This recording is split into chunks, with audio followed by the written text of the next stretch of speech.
ठीक है। हाँ, ठीक है, कर रहे हैं।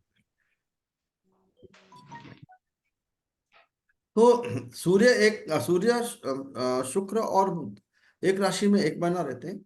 चंद्र एक राशि में 2.5 दिन रहते हैं, सवा दो दिन एग्जैक्टली। इसका मतलब क्या, पूरी 12 राशि कवर करने के लिए सूर्य को, शुक्र को और बुध को 1 साल या 1.25 साल, 1 साल या 13 महीने लगते हैं।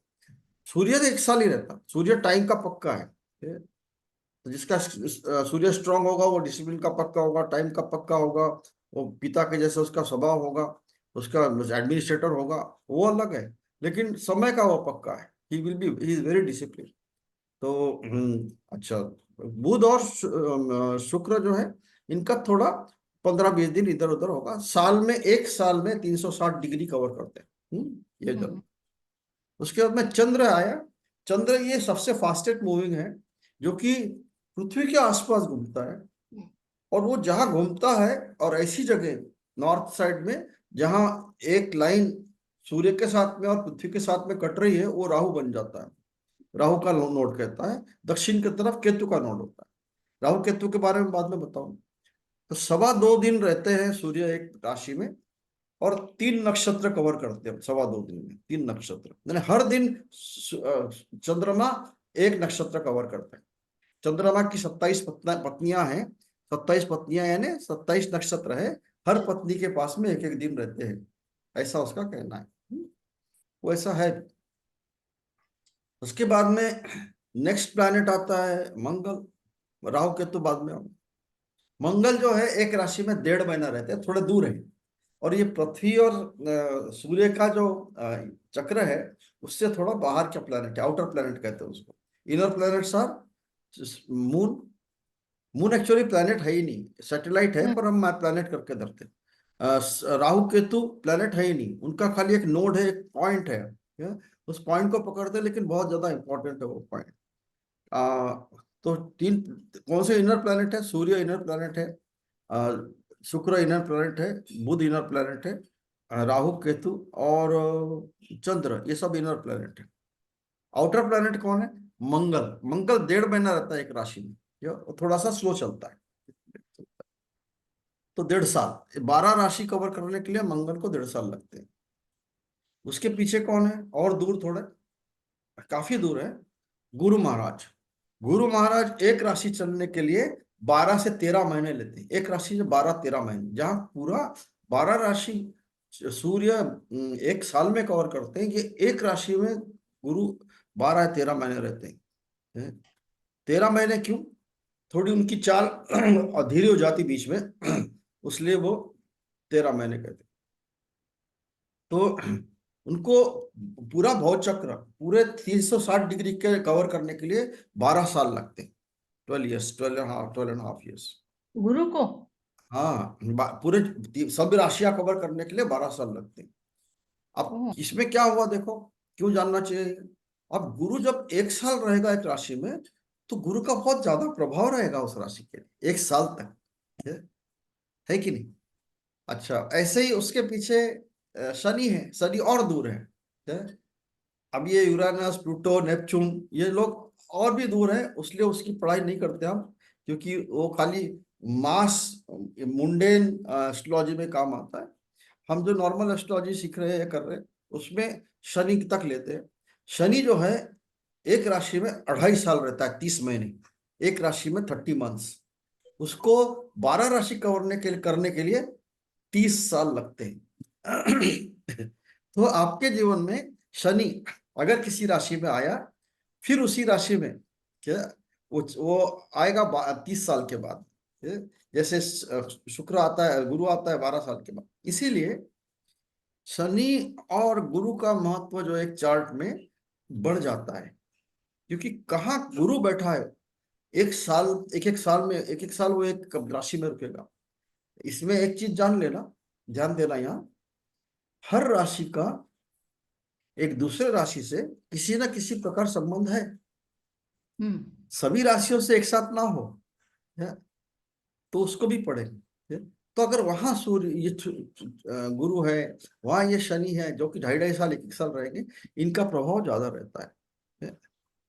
अब ये जानने के बाद में हमने क्या जानना है कि 9 प्लैनेट के स्वभाव क्या है। अच्छा, राहु केतु के बारे में। राहु केतु एक राशि में 1.5 साल रहते हैं, 1.5 ईयर। उनका प्रभाव रहता है, 1.5 साल रहते हैं।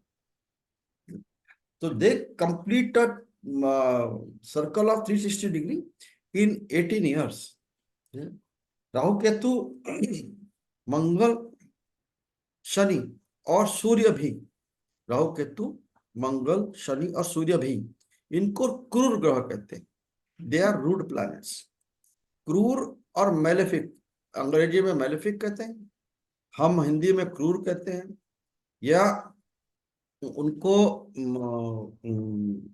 स्ट्रांग ऐसे ग्रह कहते हैं कि जो किसी ग्रह को देख ले, किसी ग्रह के साथ में है जो कि उनके मित्र नहीं है, तो उनके ऊपर इनका बुरा असर बहुत जल्दी पड़ता है। सूर्य का कहीं कहीं नहीं, सूर्य को भी क्रूर ग्रह में लिया है। ये मंगल डेफिनेटली क्रूर ग्रह है, शुक्र शनि डेफिनेटली क्रूर ग्रह है, राहु केतु डेफिनेटली क्रूर ग्रह है। अच्छे सौम्य ग्रह कौन हो गए?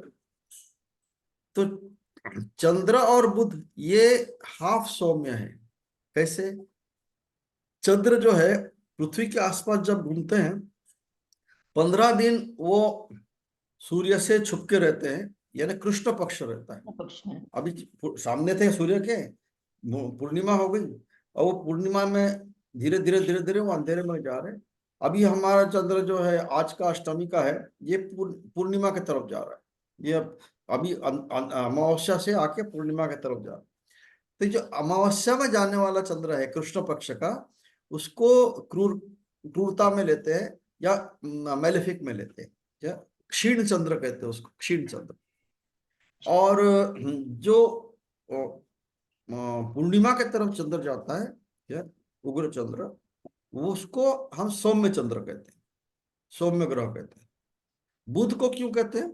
बुध अगर सूर्य के साथ में रहा, गुरु के साथ में, शुक्र के साथ में, या चंद्र के साथ में, चंद्र के साथ में, चंद्र उसको अपने को इसको शत्रु शत्रु मानता है, गुरु बुध, तो इन जगहों पर वो माने अच्छा असर देगा। सूर्य, शुक्र और बुध की बात कर रहा हूँ। अकेला रहा, सूर्य के साथ रहेगा या इन लोगों के साथ रहेगा, तो उसको सौम्य ग्रह कहते हैं। ये सौम्य ग्रह की गुड। अगर ये मंगल के साथ है, बैठा है यानी वहीं एक ही घर में है, एक ही राशि में है, शनि के साथ अगर इसी राशि में है, राहु केतु के साथ एक राशि में है, तो वो नेगेटिव हो गया। ये तब वो भी क्रूर बन गया। सौम्य ग्रह कौन से हो गए? 2 है, सूर्य और शुक्र। ये हर वक्त सौम्य रहते हैं। सूर्य और इनका खराब असर कब होता है? किसी भी प्लेनेट का।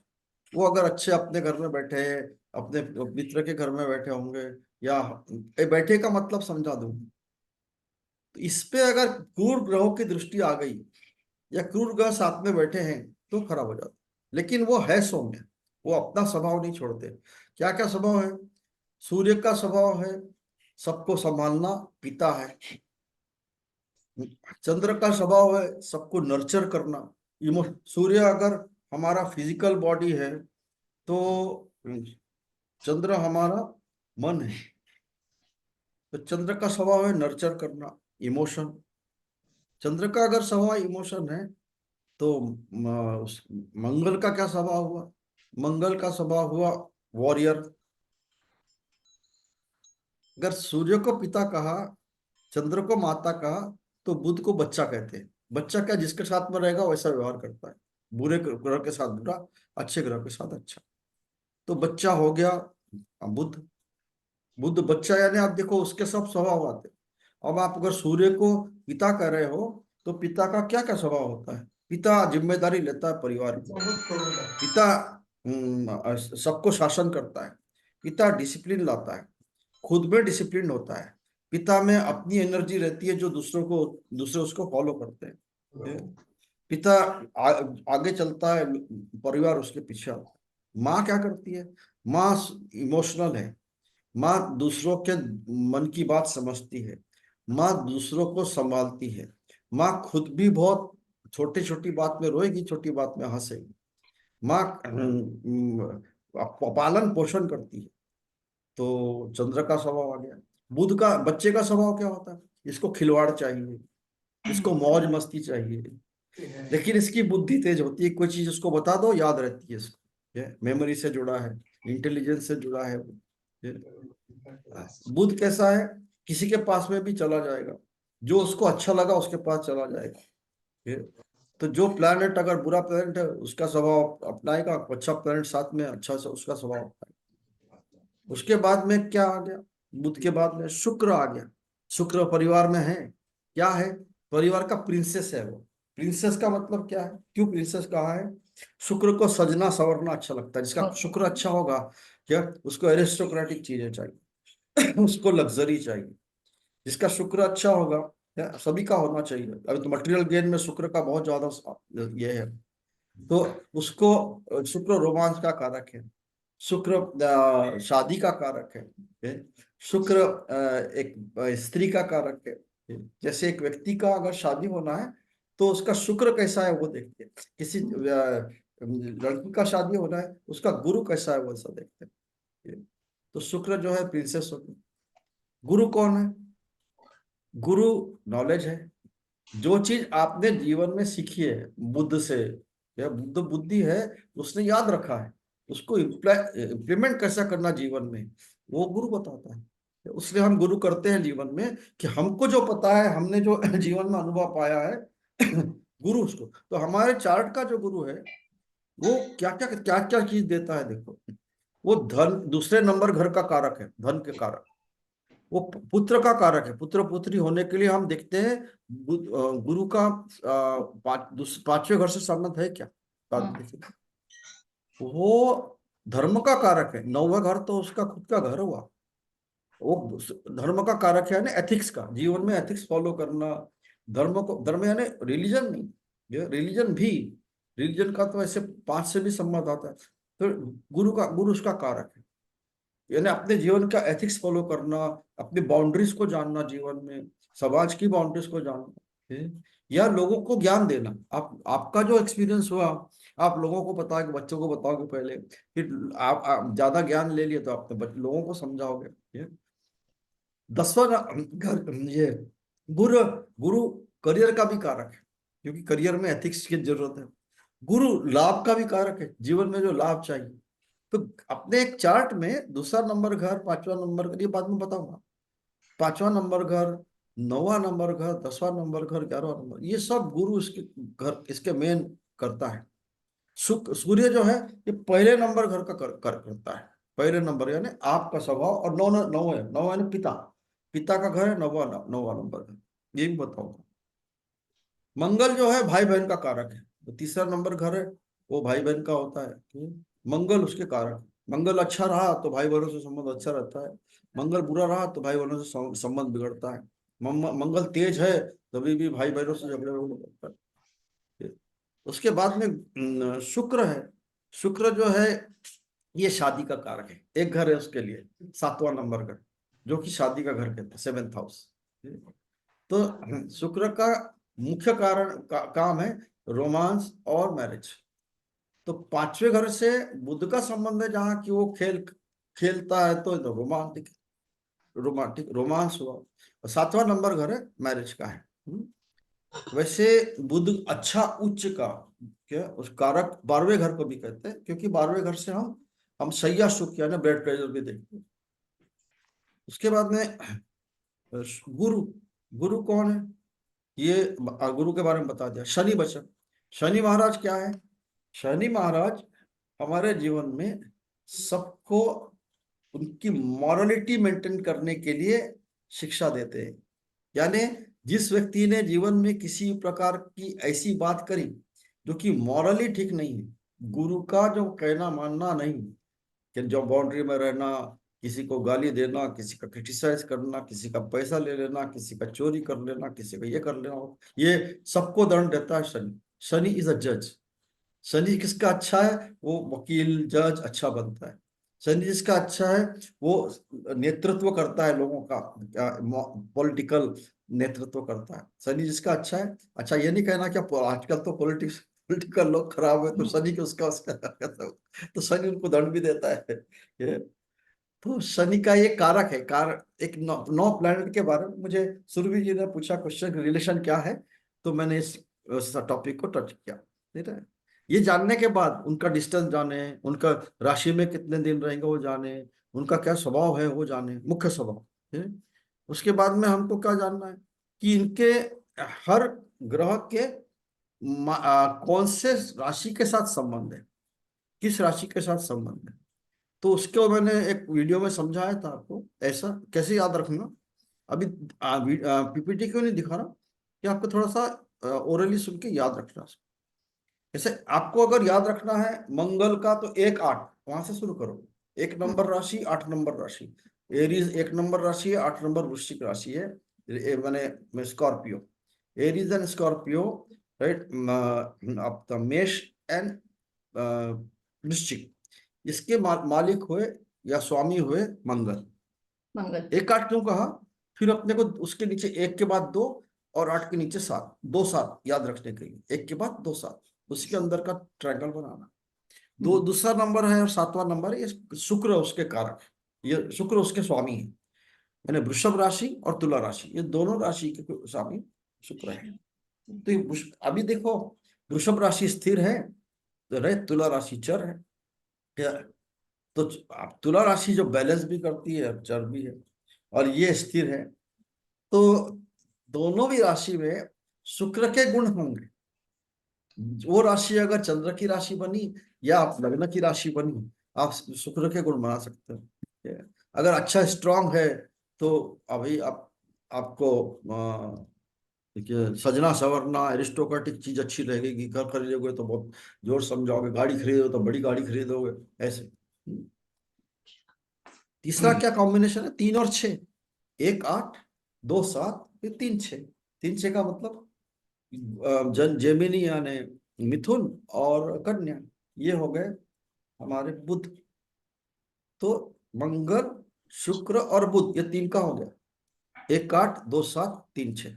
1-8, 2-7, 3-6 है ना, इजी, ऐसा याद रखना है कि नहीं। ये अभी बचे कौन, 4 और 5 बचे बीच में यहाँ। तो 4 नंबर एक ही राशि होती है चंद्र की, जो कि कर्क राशि है। सिंह राशि एक ही राशि होती है, वो सूर्य की एक ही राशि। अब बाहर के रह गए 9, 10, 11, 12, बाहर के प्लैनेट 9, 10, 11, 12। 9 और 12 ये गुरु की राशियां हैं। 9 यानी सेजिटेरस या धनु, और 12 यानी पाइसेस यानी मीन, ये गुरु की राशियां हैं। 10, 11 यानी कैप्रिकॉर्न और एक्वेरियस, ये दोनों शनि की राशियां हैं। अब ये राशि के स्वामी भी पता चल गया अपने को। ये अपने को अभी 12 घर के बारे में जानना है। ये 12 घर के कारकत्व क्या है, इसका बहुत इंपॉर्टेंस है।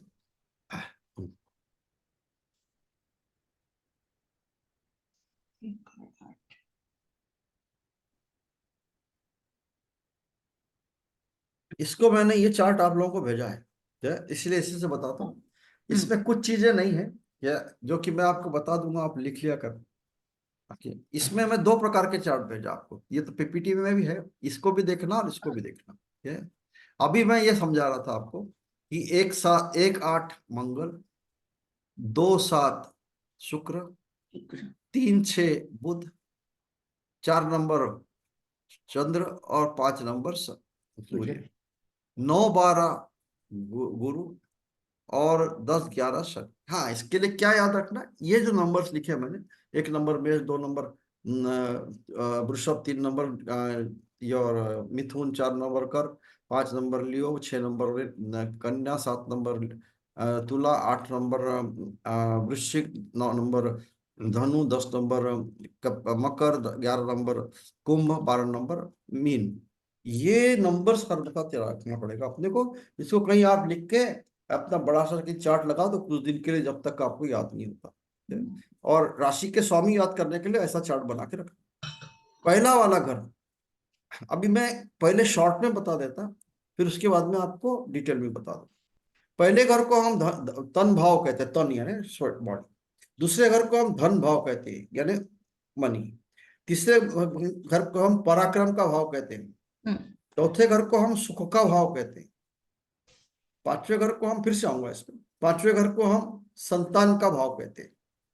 छठवें घर को हम रोग, रिपु और ऋण, तीन चीज का, रोग यानी डिजीज, रिपु यानी शत्रु, ऋण यानी लोन। रोग, रिपु और ऋण, ये तीन उसका भाव। सातवें घर को दारा, दारा यानी जीवन साथी, ठीक? इसको दारा भाव कहते हैं, या जीवन साथी का भाव है, बिजनेस का भाव। आठवां घर आयु का भाव है, ये शॉर्ट शॉर्ट में। नौवां घर धर्म का भाव है, ये वाला नौवां घर है। इसको आप लोग गिनना कैसे, पहले पहले याद नहीं रहता ना पहले, तो आप रोमन में लिख लिया करो ऐसे, और हाँ हर हर घर के जो नंबर है, नाम है, ऐसे रोमन में लिख लेना, ये नंबर्स। अभी घर के नंबर क्यों याद रखना, मिथुन राशि से अलग क्या फर्क पड़ता है? राशि के नंबर हर वक्त चार्ट में लिखे मिलेंगे आपको। एक राशि, किसी व्यक्ति का जन्म मान लो वृश्चिक राशि में पैदा हुआ तो ये 8 लिखेगा। किसी राशि का, तो मिथुन राशि का पैदा हुआ है वो 3 लिखेगा। मिथुन लग्न का पैदा हुआ है तो उस केस में ऐसा 3 लिखा मिलेगा। ये, लेकिन ये जो मैं बता रहा हूँ ये कहीं लिखा नहीं होता है। ये 12 घर जो होते हैं ये अपने को याद रखना पड़ता है कि ये पहला घर है, दूसरा, तीसरा, चौथा, ये 5वां, 6वां, 7वां, 8वां, 9वां, 10वां, 11वां, 12वां, ये हफ्ते से छोटा छोटा लिख के रख लेना। इनिशियली जब भी आप प्रैक्टिस कर रहे हो तो छोटा अपना लिख के रखिए ताकि कंफ्यूजन नहीं हो, घर के नंबर और राशि के नंबर वहां लिखे मिलेंगे आपको, देख सकते।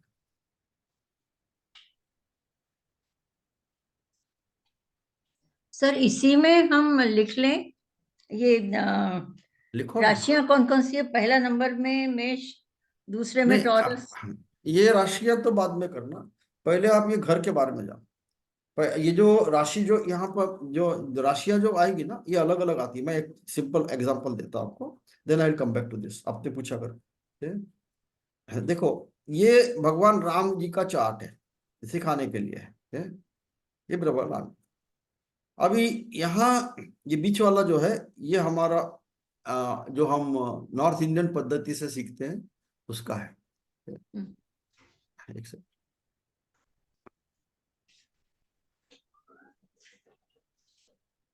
बड़ा करता हूँ ताकि आपको दिखे। अच्छा, ये पूरा फोटो ही उधर आया, सॉरी, मेरे को लगा हुआ लगाया। ठीक है, इसको देखेंगे, इसको मैं कट कर देता हूँ ताकि आपको यही एक ही चार्ट दी से दिखे। दिस इज इम्पोर्टेंट है, इसको जरूर देखना, इस चीज को जरूर याद रखना। ये है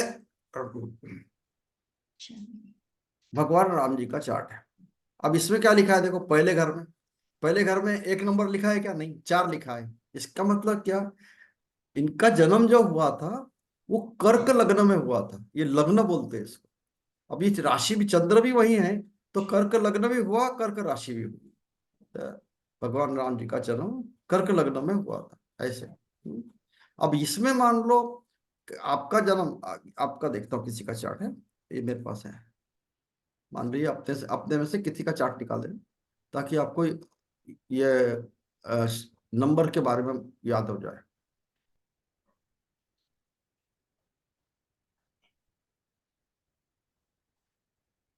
ये उपासना जी का है, सपोज उपासना जी का जो चार्ट है उसमें 1 नंबर लिखा है, यानी उनका मेष लग्न में जन्म हुआ।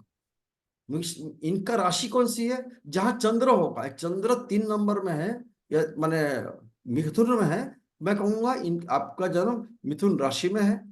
आपका जो लग्न है वो मेष लग्न है। अब यह गुरु बैठा है वो लग्न नहीं हुआ, यहाँ एसेंडेंट जो लिखा है लग्न लिखा है। हिंदी में कैसे लिखे उसको, हिंदी में उसको ऐसा मिलेगा आपको, ल लिखा मिलेगा, देख दिखा देता, ये ल लिखा लिखा मिलेगा लग्न। उसकी डिग्री लिखी मिलेगी 21, ये 30 डिग्री में, 30 डिग्री का मान रहता है। तो ये 1 नंबर लिखा है नहीं इसका। और किसी का देखते हैं, अभी श्रीधर जी का 11 लिखा है।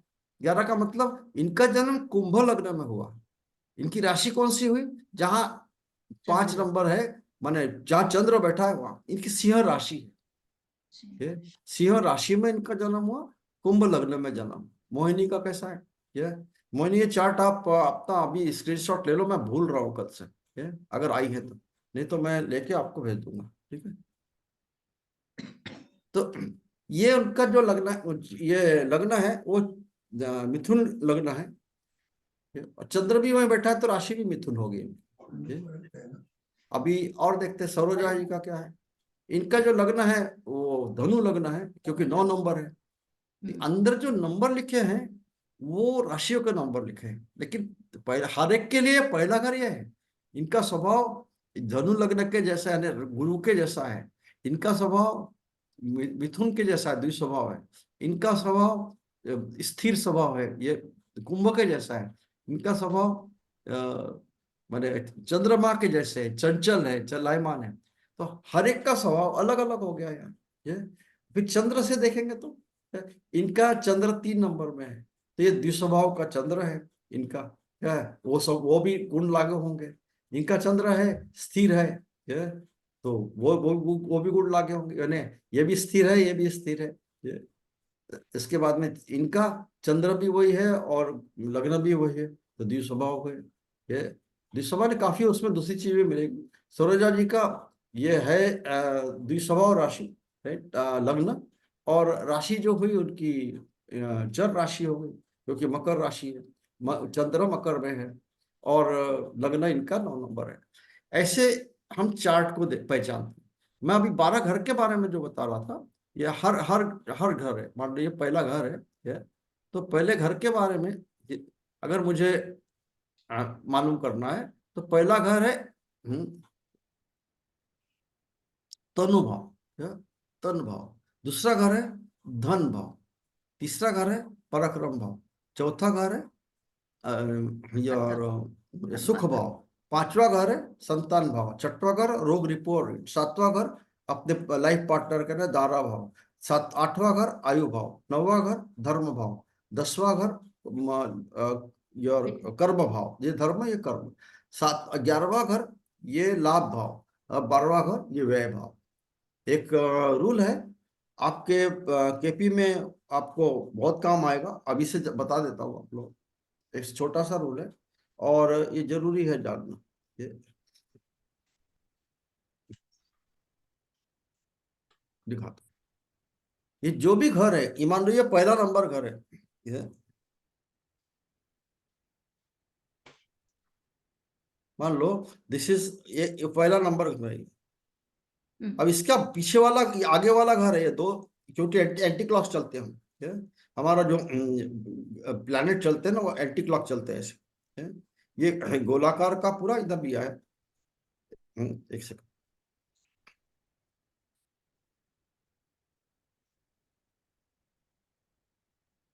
ठीक, बाद में क्लियर। अभी जो आगे इस एंटी क्लॉक में दूसरा घर है, ये आगे चल रहा है। कोई भी प्लैनेट ऐसे चलते हैं, एक्सेप्ट राहु केतु, वो हर वक्त पीछे चलते हैं।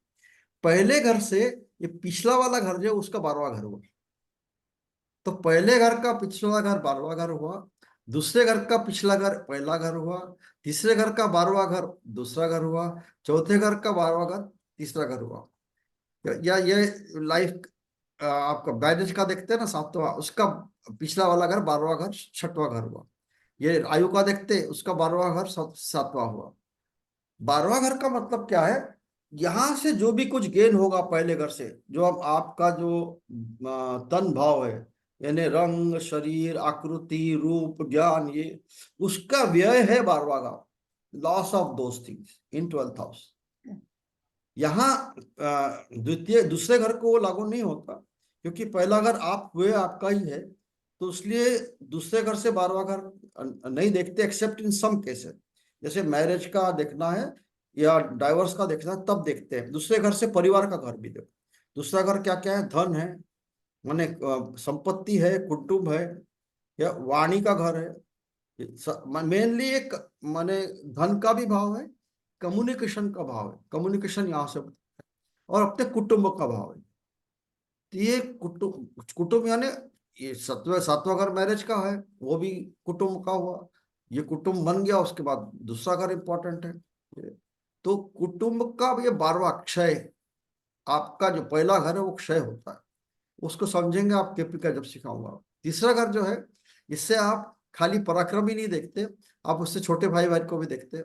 छोटे भाई बहन का विचार होता है, पराक्रम का विचार होता है, माता का विचार, सॉरी, ये आयु का विचार होता है। उसके बाद में शत्रु का विचार भी होता है यहाँ से। और इसमें स्वास्थ्य संबंधी रोग का भी विचार होता है। जब मैं घर के बारे में बता रहा हूँ ना, एक चीज ख्याल रखना आप कि हर घर का एक तो स्वभाव होगा जरूर।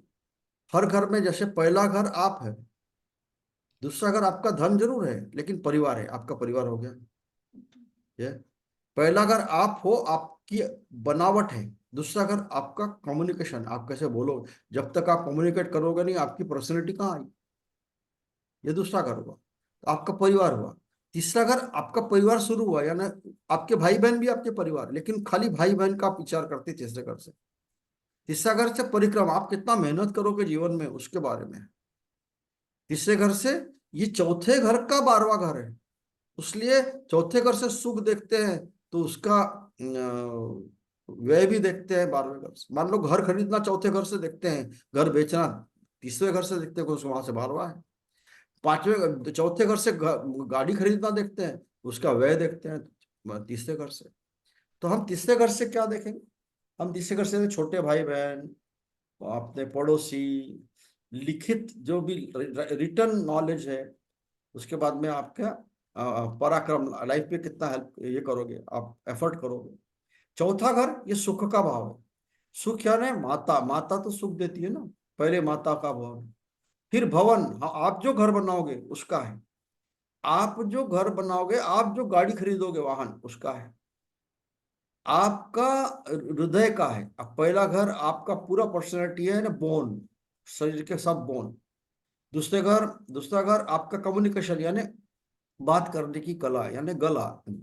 तीसरा घर कान का है। ठीक है, ये अगर आपका सर हुआ, इसको कहते हैं काल पुरुष की कुंडली कहते हैं। ठीक है, ये उसका सर हुआ, ये उसकी आंख हुई, दोनों दाई बाई। मेल की दाहिनी आंख, फीमेल की बाई आंख। ये फीमेल की दाहिनी आंख, मेल की बाई आंख, बात द्वादश है। अभी खाली सुनो, नहीं याद रहे तो चलेगा, आप कभी पढ़ोगे तो अपने आप को रेफर कर सकोगे, कोई इशू नहीं। तीसरा घर जो है कान से भी संबंध है आपके, ये भी 11वां घर भी कान है। तीसरा घर ये उसके अपोजिट है ना, यहाँ ये दत्ते का अपोजिट है। यानी यहाँ से तीसरा है तो बैक भी तीसरा है। तो यहाँ से छोटे भाई बहन का विचार होता है, यहाँ से बड़े भाई बहन का विचार होता है। ये हुआ लाभ का घर। क्यों लाभ बना ये बताओ? क्यों? 12वें से 12वां है, हानि के भाव से ये 12वां है, तो उसका अपोजिट हुआ। क्योंकि ये लाभ का हो गया, हानि के भाव से 12। यहां से 12वां 10वां घर हुआ। लाभ नहीं, ये तो कर्म का, यहां से काम करेगा तो लाभ मिलेगा। तो तीसरा घर जो है ये भाई बहन का है, और ये बड़े भाई बहन का है, 11वां घर। तीसरे घर से हम दाहिना कान देखते हैं, बाएं से बाया कान देखते हैं। ये तीसरे घर से हम हमारे कम्युनिकेशन या रिटर्न कम्युनिकेशन का देखते हैं, यहाँ से भी रिटर्न कम्युनिकेशन का देखते हैं। चौथा घर जो है माता का सुख का है। ये भूमि वाहन कब बनाओगे? जब कर्म करोगे, उसके अपोजिट का घर कर्म है। ये दस चौथा घर जो है ये हमारे प्राइमरी एजुकेशन का भी है। चौथा घर अपने बॉडी से कैसे संबंध हुआ? ये पहला वाला बोन का है, दूसरा दाहिनी आंख का है, तीसरा है कान का है, तो ये हृदय का हुआ, छाती का हुआ। छाती है माँ का। देखो चंद्र, ये चंद्र का घर है चौथा। पहला घर सूर्य का कहते हैं, दूसरा घर गुरु का कहते हैं, बाद में समझाऊंगा कारक। तीसरा घर मंगल का कारक कहते हैं, क्योंकि कारक है, मंगल पराक्रम है ना। चौथा घर का हम चंद्र का घर कभी कहते हैं, यह परमानेंट चंद्र का घर।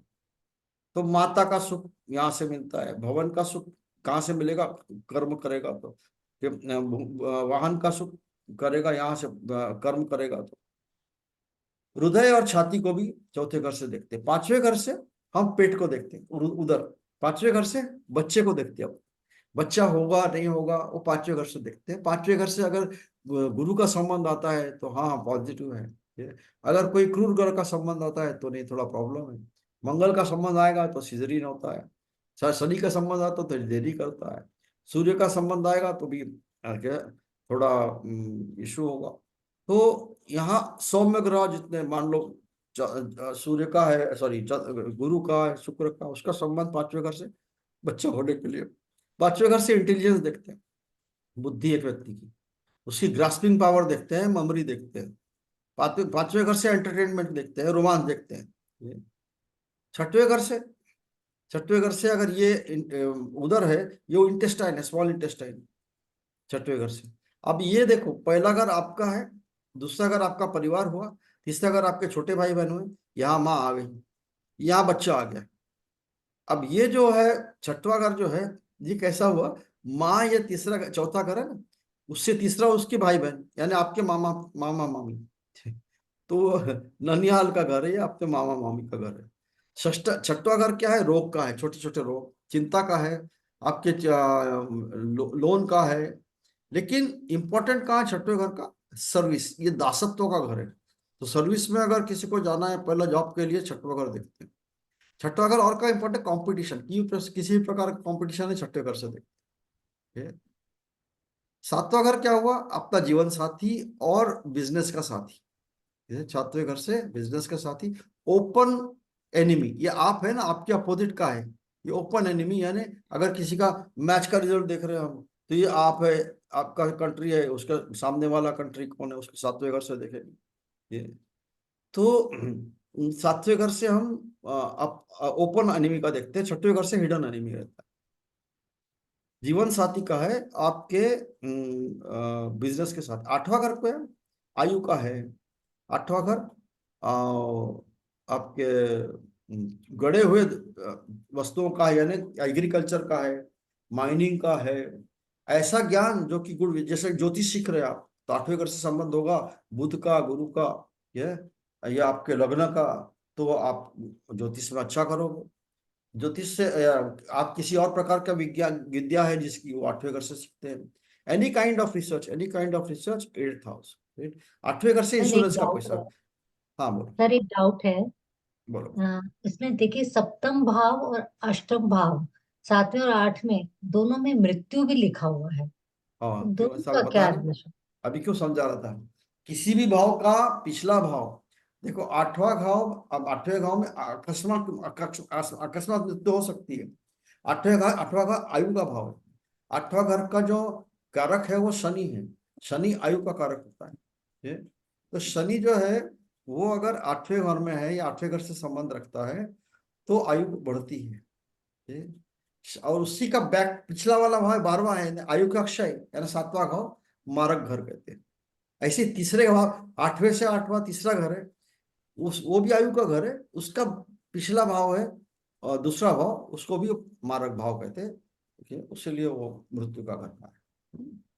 तो हम्म। सर दोनों मृत्यु हुए सर, मतलब आठवां भी मृत्यु और सातवां भी मृत्यु? आयम आठवां में आयु ज्यादा है या कम है, क्या? अच्छा, तो मृत्यु सातवें में लिखा हुआ है मृत्यु, चार्ट में। हाँ, सातवें में मृत्यु। सर तो यदि मृत्यु कोई कैसे? बहुत ज्यादा बीमार है और उसको मृत्यु की वो चाहता है कि जल्दी मृत्यु हो। उसकी आयु कितनी है, देखते हैं आठवां घर। नहीं तो अगर आयु। उसका, फिर देखते हैं सातवां और दूसरा घर, सातवां और दूसरा घर उसका मान लो ऐसे प्लेनेट के साथ में है जो कि सातवें दूसरे घर से संबंध रखता है, और उसकी उनकी दशा महादशा चल रही है, तो वहां उसको हम कनेक्ट करते हैं। एक आई इसको सीखेंगे ना, ये केपी में सीखेंगे। अच्छा, मुझे सब लोग बताओ, अभी तक मैंने जो भी चीज बताया, मैं ये कंप्लीट करता 12 घर का, फिर आपसे हम्म, बात करूँ। नौवां घर जो होता है धर्म का होता है, ये नौवां घर पिता का भी होता है। अब यहाँ मैंने माता कहा, या आपसे चौथा माता है, या फिर वहां से ये बच्चे का है, पांचवा घर, फिर ये छठवां घर मामा का है, सातवां घर आपकी वाइफ का है, आठवां घर वाइफ का परिवार, वाइफ का परिवार यानी आपका ससुराल पक्ष, या आपका ससुराल पक्ष।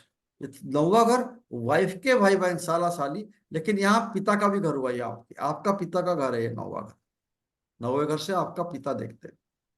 ये 10वां घर जो है, नौवे घर से पिता का कब देखते हैं, जब तक आप डिपेंडेंट हो, पिता से आप डिपेंडेंट हो, वो आपको कमा के खिला रहे हैं। जब आप खुद कमा के रखोगे तब पिता आपके डिपेंडेंट होंगे, तो कर्म भाव में, यहाँ 10वें भाव में पिता का आ जाएगा। 10वां घर क्या है, माँ, जीवन साथी के माँ का, यानी आपके सास ससुर का, सास का, ससुर का नहीं, सास का। ठीक है, ससुर का तो ये तीसरा घर आ जाएगा। क्यों? सातवें से सातवां ये हुआ, नौवां, ये यहाँ सातवें से नौवां ये हुआ, तो ससुर का आ जाएगा। तो 10वां घर जो है, ये आपके ससुर का भी हुआ, आपके कर्म का हुआ, मेनली कर्म का भाव। यहाँ से आपको गवर्नमेंट का में पद मिलना, जीवन में पोजीशन मिलना, लाभ मिलना, या जीवन में प्रमोशन मिलना, उसको देखते हैं। 11वें घर से लाभ देखते हैं, कितना पैसा आप कमाओगे, कितना आप प्रमोट करोगे अपने आप को, कितना आप जीवन में बढ़ोगे। आपके बड़े भाई का देखते हैं। यहाँ से भी पेट का विचार होता है, क्योंकि छठवें से छठवां है, 1 2 3 4 5 6, वो छठवें से छठवां, तीसरे तीसरा। ये क्यों बोल रहा हूँ बाद में समझाऊँ। 11वें घर से बड़ा भाई हो गया। 10वें घर से आपके सास ससुर का हो गया। ठीक है। 9वें घर से आपके पिताजी का हो गया। 12वां घर जो है, ये 1 2 3 4, पिता के माँ, पिता की माँ, यानी नानी, है ना। दादी। पिता की माँ दादी, सॉरी, दादी, है ना। और ये 12वां घर क्या क्या बताता है, आपका अस्पताल का है, ये बंधन का घर बोलते हैं इसको। और ये खाली घर से बाहर लेके जाता है, यानी फॉरेन का घर हुआ। ये हानि का है, सैया सुख का है, सैया सुख यानी बेड प्लेजर का। और विदेश यात्रा का है ये, या बाया का नेत्र का है, और एक्सपेंडिचर का है। 12वां घर का अच्छा महत्व कब आता है, जब हम फॉरेन का देखते हैं, और जब घर बनाएंगे तो यहाँ से पैसा खर्चा करोगे तो घर बनेगा ना। किसी प्रकार का शादी बनाओगे, यहाँ से खर्चा करोगे तो मैरिज बनेगी, यहाँ से खर्चा करोगे तो कुछ होगा। जब भी खर्चा वाली बात आएगी जीवन में, दान का भी 12वें घर से देखते हैं। अगर यहाँ अच्छे प्लेनेट का संबंध है तो व्यक्ति जीवन में दान करेगा, आया है। 12वें घर का संबंध मोक्ष से आता है, मोक्ष से। अगर 5वां घर ये इसमें का अपने धर्म को मानने का है, 9वां घर एथिक्स को मानने का है, धर्म का है, तो 12वां घर जो है ये हमारे जीवन में दान का है, मोक्ष का घर हुआ। 12वीं राशि मोक्ष की राशि कहते हैं, जिससे ये मोक्ष का घर हुआ, इसलिए उसको मृत्यु का घर कहा गया। तो ये 12 घर का मैंने क्या क्या बताया, क्या क्या बताया, देखो। 12 घर के मैंने रिलेशंस बताए, 12 घर के मैंने शरीर से के साथ में कैसा संबंध है वो बताया। यहाँ बताया अस्पताल, यहाँ बताया छोटा रोग, यहाँ बताया बड़ा रोग। 8वां घर ये। तो 6 8 और 12 है, ये तीनों रोग के घर है, इसलिए उनको दुष्टान भाव कहते हैं। ये दुष्ट भाव है, दुष्टान भाव कहते हैं। पहला भाव बताया आप, दूसरा भाव बताया आपका परिवार, तीसरा बताया आपका भाई बहन, चौथा बताया आपका माँ, पांचवा बताया आपका संतान, छठवा बताया आपका मामा, सातवां बताया आपकी लाइफ पार्टनर, आठवां बताया आपके ससुराल पक्ष, आपका ससुराल पक्ष। आपका नौवां बताया आपके पिता, 10वां बताया आपकी सास, 11वां बताया आपके बड़े भाई बहन, 10वां बताया आपका कर्म, 12वां बताया आपके विदेश यात्रा, अस्पताल, मृत्यु, या माता पिता के माँ। है? ऐसा क्यों बता, इसको बार बार बताओ। आप ये ऐसा नहीं सोचना कि अरे इतना तो है, क्या याद रखेगा, कैसे याद रखेगा।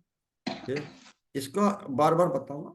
आज एक्स्ट्रा क्लास था, इसमें भी बताया। और कोई क्वेश्चन है क्या। देखो अपना 1 घंटा हो गया, अब मैं 15 20 मिनट और या आधा घंटा मैं ले सकता हूँ, अगर आप लोग का कोई क्वेश्चन है तो। सर नहीं है। मेरा बुध बुध जो है वो 4th में है, 4th इसमें, तो हाँ, उसका क्या मतलब हुआ? उसका मतलब कौन सी राशि में है, हम्म? कौन सी राशि में मकर राशि है ना। और तो बुध जो है वो 4th घर में है, मतलब हाँ, घर के मकर हिसाब से नहीं। सुनिए सुनिए सुनिए सुनिए, मकर राशि है ये। तो आपका तुला लग्न हुआ, नहीं, 7 नंबर लग्न लग्न हुआ। धनु लग्न है। तो मकर कैसी राशि आएगी वहां पे, चौथे घर में। चौथे घर में तो चौथे आपकी घर फिर में आनी चाहिए। अगर मकर नहीं, मर्क्यूरी नहीं, बुध। चौथे अरे यार, मतलब ये अपना। दिखाता हूँ आपको, दिखाता हूँ।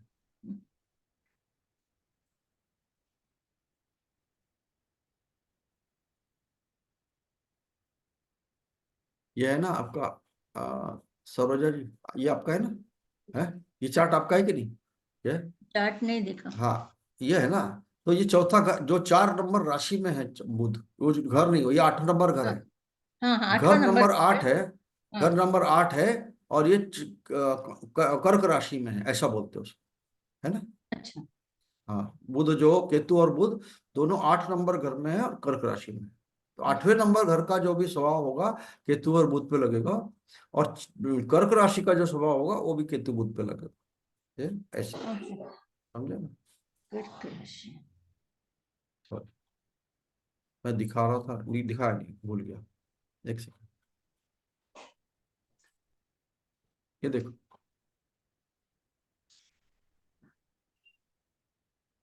ये देखिए आपका ये चार्ट है। हेलो, हाँ है।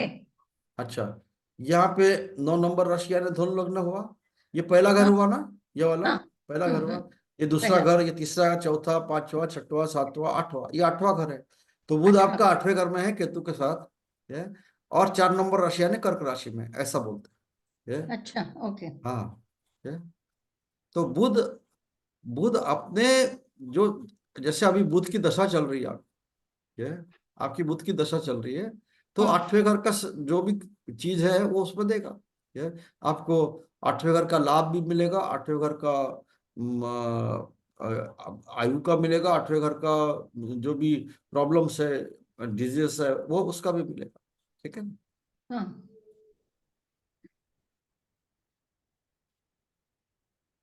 क्या आज आप लोगों को कंफ्यूज लगा क्या लोग?